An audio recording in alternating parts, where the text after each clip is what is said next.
Y seguimos recorriendo nuestra escuela sabática de esta semana. En el día de hoy tenemos el título Templo de Jehová es este.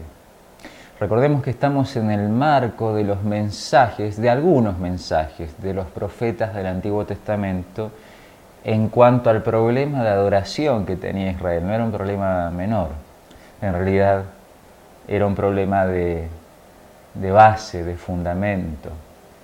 Mientras cumplían religiosamente, y lo marcamos con toda ironía, si me permiten, mientras cumplían religiosamente las formas de la adoración correcta, decíamos, entre comillas, no estuvimos mencionando en los temas de esta semana anteriores, mientras cumplían correctamente con las formas de la adoración, Dios les pregunta, y en la vida cotidiana, y en la semana, luego de adorar tan correctamente en el día correcto y en la semana.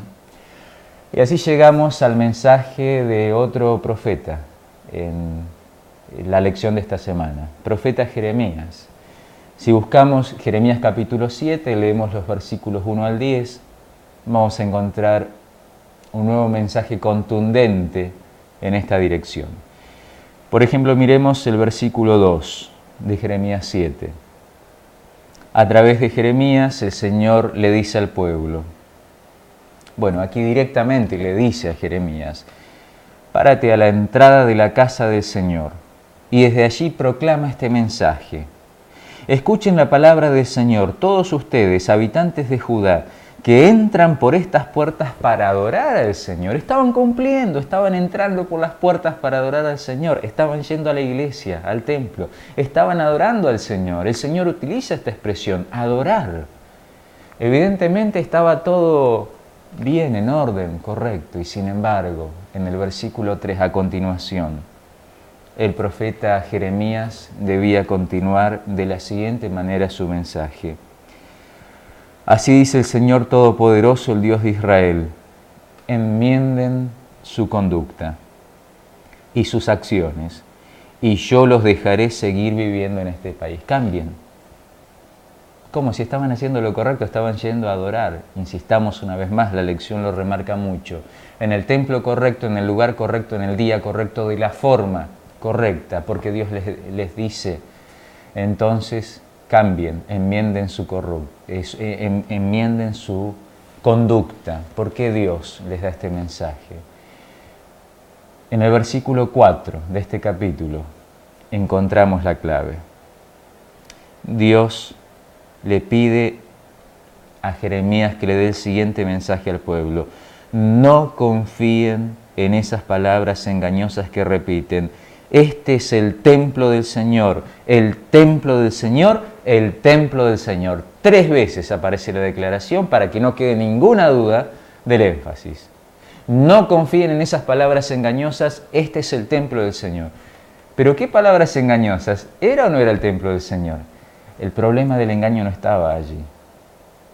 Era el templo del Señor, eso no había ninguna duda. El templo que el Señor mandó construir, el templo que el Señor mandó a levantar, el templo donde se desarrollaban las ceremonias, la liturgia que el Señor había indicado.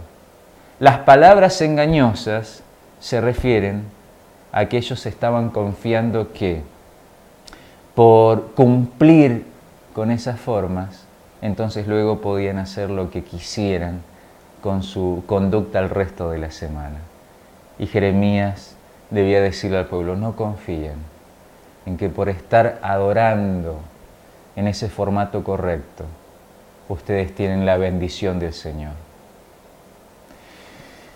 Y la lección entonces nos señala lo siguiente. Vamos a mencionar este párrafo textualmente. ¿Cómo llamó Dios a la frase templo de Jehová? Templo de Jehová es este. Las señaló como palabras de mentira. Eran engañosas no porque ese no fuera el templo de Jehová, sino porque la gente creía que sencillamente por ir al templo de Jehová y adorar allí estaba segura, estaba salvada.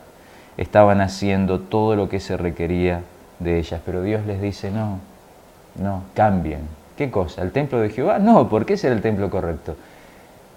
Cambien de actitud.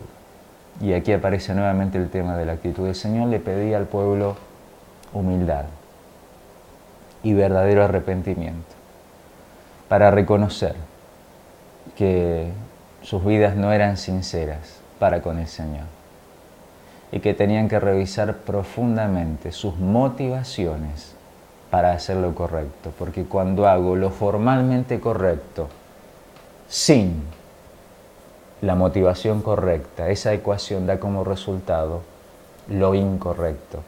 Ya no puedo decir que estoy haciendo las cosas de acuerdo a la voluntad de Dios, por más que las formas sean correctas, si la motivación no es la correcta. ¿Y cuál debiera ser la verdadera motivación? Lo hemos visto a lo largo del trimestre.